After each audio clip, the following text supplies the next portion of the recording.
Hey everyone, my name is Rob Skelton. I'm a Flare Research Fellow at the South African Environmental Observation Network. My research is in the field of plant ecophysiology, exploring ecological patterns and processes using the tools of physiology. And it has an emphasis on investigating the response of plants to abiotic stress, in particular drought stress. When I was asked by Alistair to give this presentation to the Thicket Forum, I must admit that I was slightly surprised and a little bit intimidated. I don't consider myself to be a thicketeer. I've only recently begun applying the concepts of physiology to subtropical thicket through a student that I co-supervise with Alistair and Robert Duker at Nelson Mandela University, Daniel Butner, who will be presenting today as well. But I've shared a keen interest in subtropical thicket for a long time.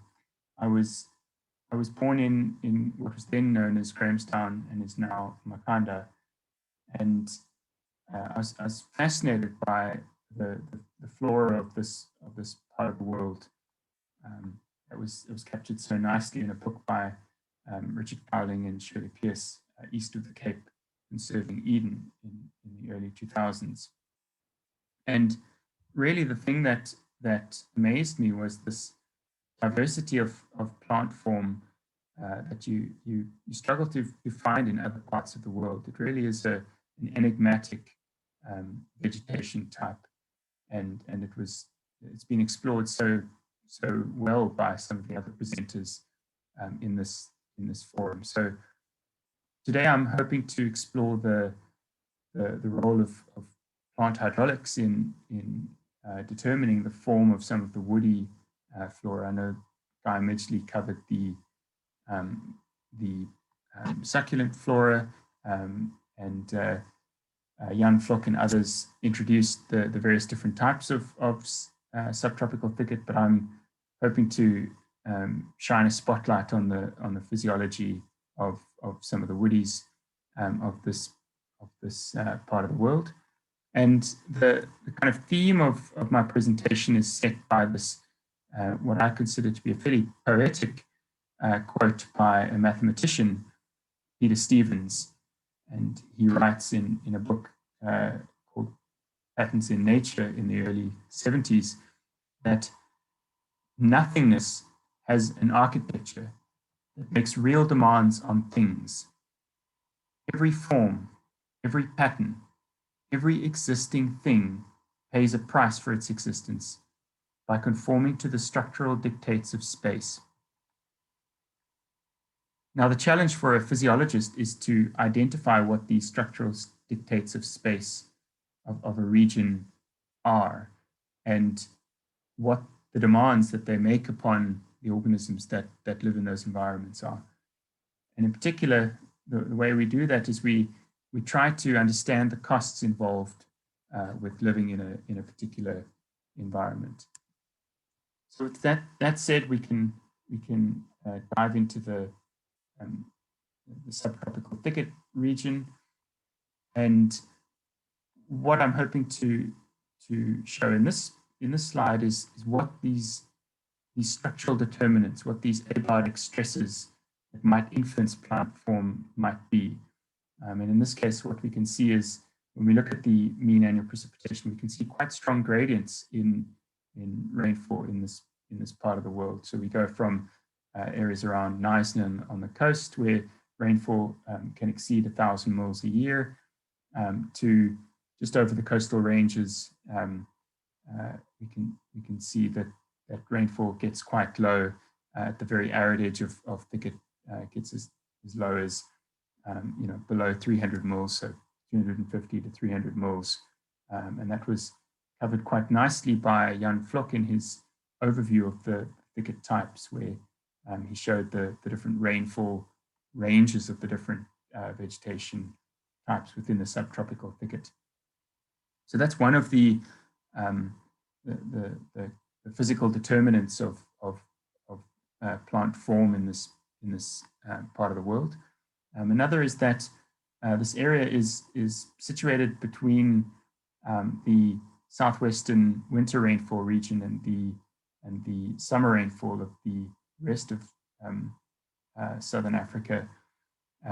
And so the coefficient of variation of rainfall can be quite high. The interannual variability of rainfall can be quite high. And this was explored. It's the influence of interannual variation in rainfall on plant form was explored quite nicely by Richard Cowling and Serban Prochet in the early 2000s when they examined geophyte storage organ size in relation to rainfall reliability.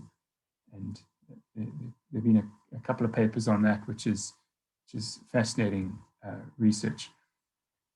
In terms of the woody plants, to understand how those abiotic stresses might influence plant form, we have to take a fairly deep dive into some of the underlying physiological principles of function to identify what the demands on a plant might be and what the costs associated with living in these environments are. So here's kind of an overview, an introduction into Plant Hydraulics 101. What happens is the sun hits the mesophyll cells within a leaf, which causes water to evaporate from the spaces between or into the spaces between cells, and this creates a humid cavity. This creates humid cavities within the leaf, and water, if the stomata are open, this humid air can then pass out through the stomatal pores into the atmosphere. If we return to the mesophyll cells, as the water evaporates, that creates a tension in the water column. The surface tension wants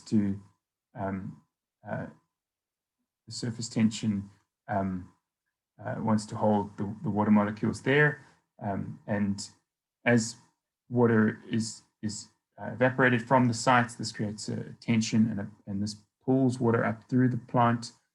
So essentially we have threads hanging from these sites of evaporation in the mesophyll cell, and that tension is then passed down into the water column, into the xylem of a leaf, down through the wood, through these xylem conduits in the conducting sapwood, into the roots, and then the water is drawn up from the soil into the plant. So this is a very elegant passive process that requires no energy investment from the plant, other than the structural investment, of course. And the only problem with the process is that because the water column is under tension, it's in a metastable state, and as such, it's prone to failure. It's prone to hydraulic failure, whereby air is drawn into the xylem conduit, and this creates an air blockage in the pipeline, and this is a process called embolism. Embolism blocks the flow of water through the continuum, through the xylem. We can translate some of these principles into mathematical formulae, and don't worry too much about the details on the slide. This is what I'm trying to convey is the idea that we can translate concepts into mathematical formulae. So here E is the rate of water transport through the plant, through the xylem, and this is quite simply, this is proportional to the possible ease with which water can pass through the plant, the hydraulic conductance, multiplied by the driving gradient, the water potential gradient of the plant. Now, to understand this term here, the ease with which water might pass through the plant. We can think of different size pipes. Pipes with large diameter can transport large volumes of water, and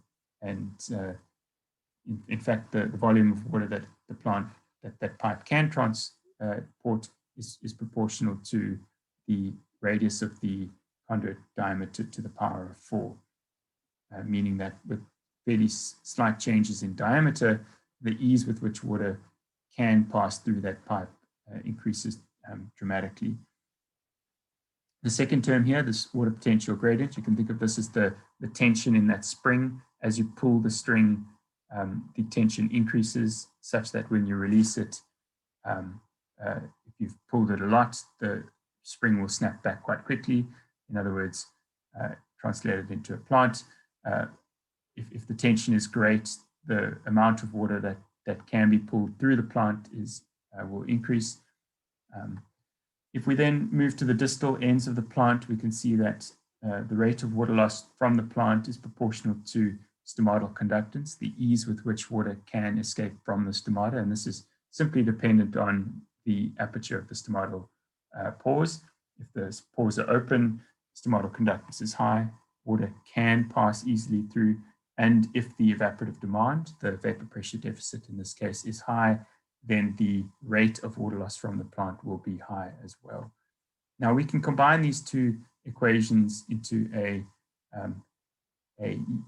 fairly unified hydraulic theory, and although there's some assumptions that go into it, which means that the two rates of transpiration are not identical. They are at least expected to be proportional in woody trees with fairly low capacitance.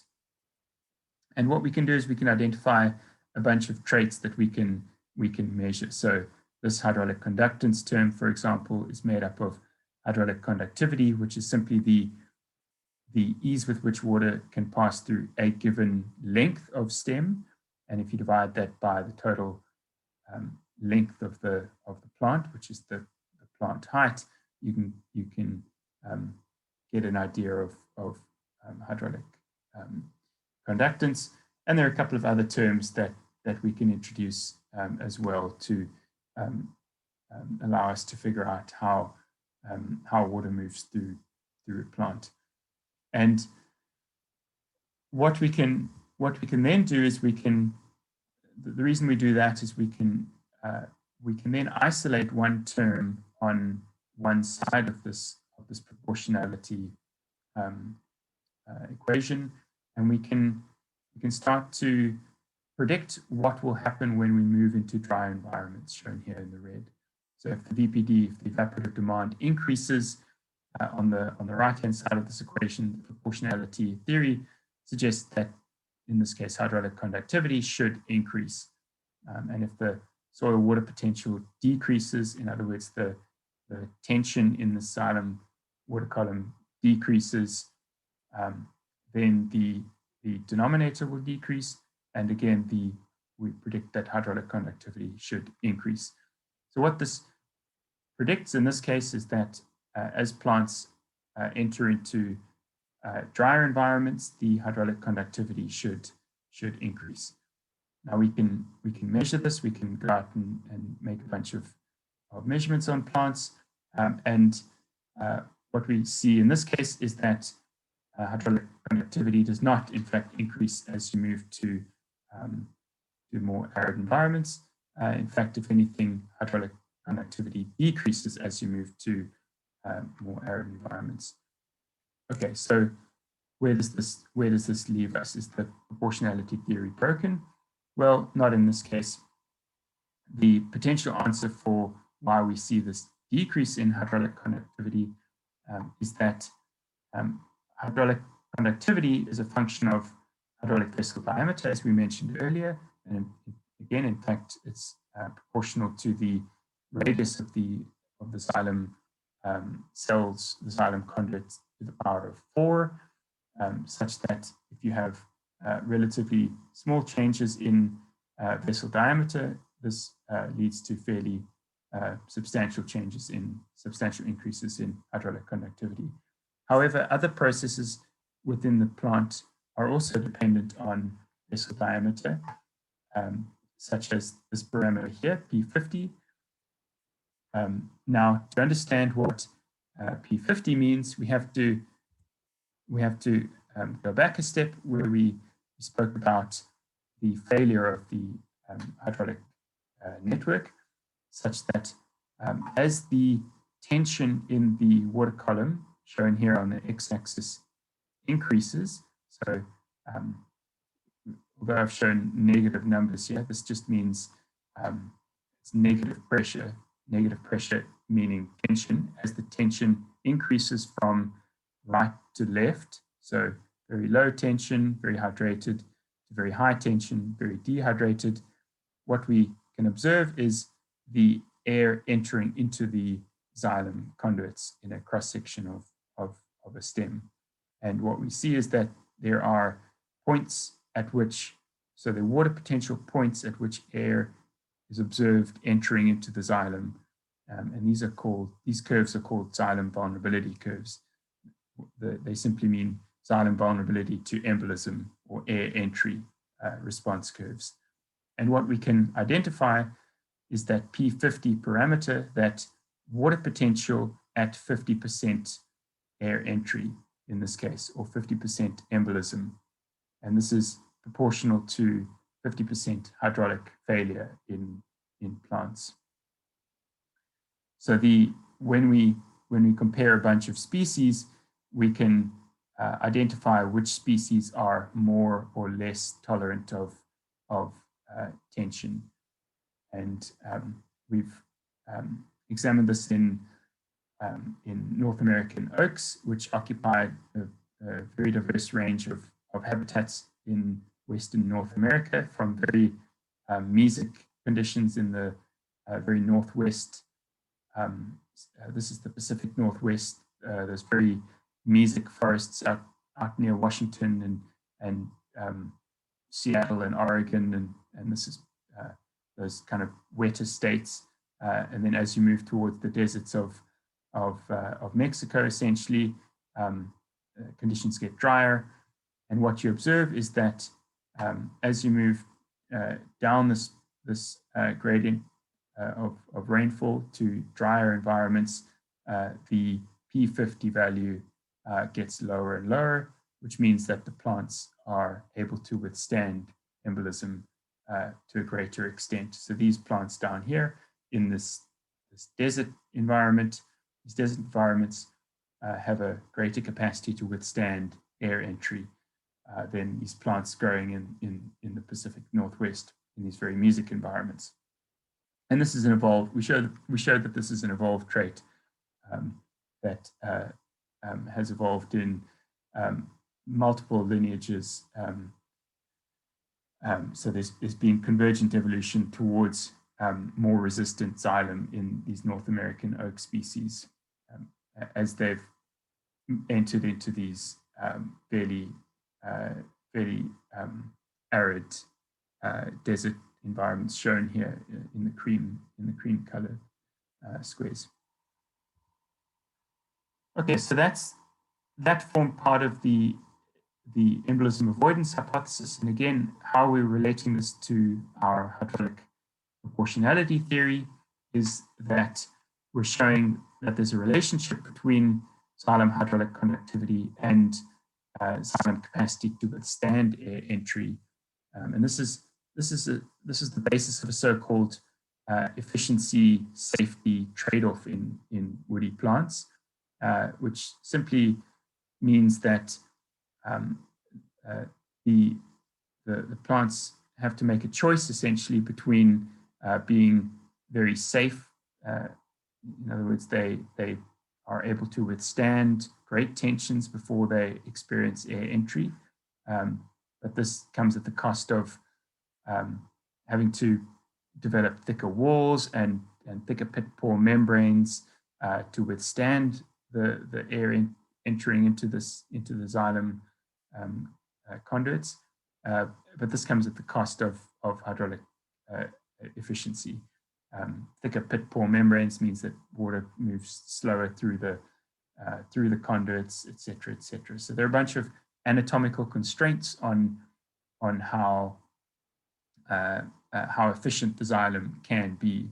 And again, this is why when plants move into these arid environments, we don't see an increase in hydraulic conductivity, because it comes at the cost of having relatively vulnerable xylem.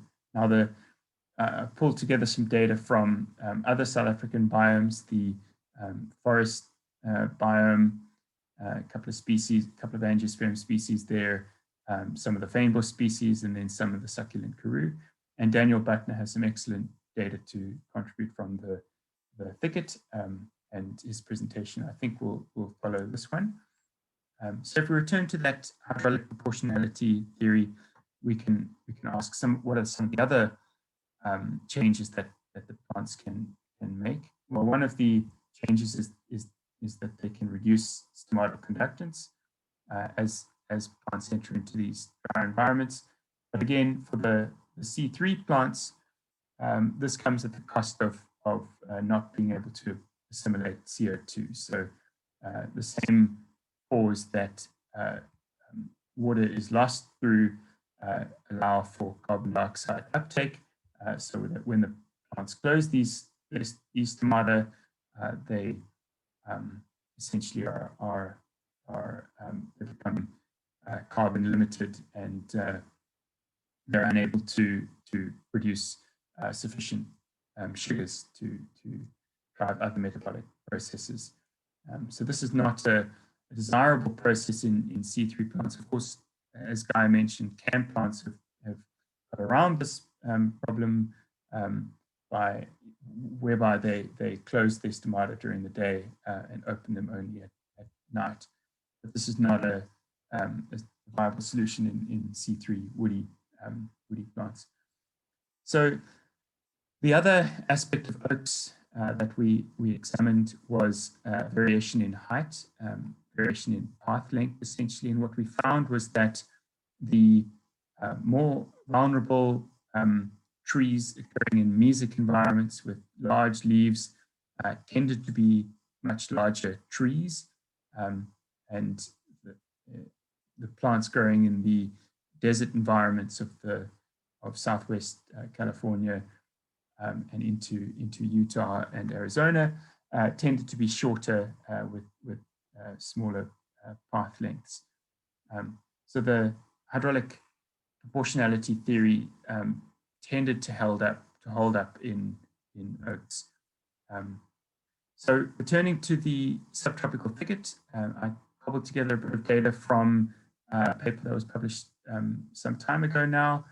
And what we see is that in response to those gradients, those environmental gradients that we spoke about earlier, we do tend to see a decrease in plant height.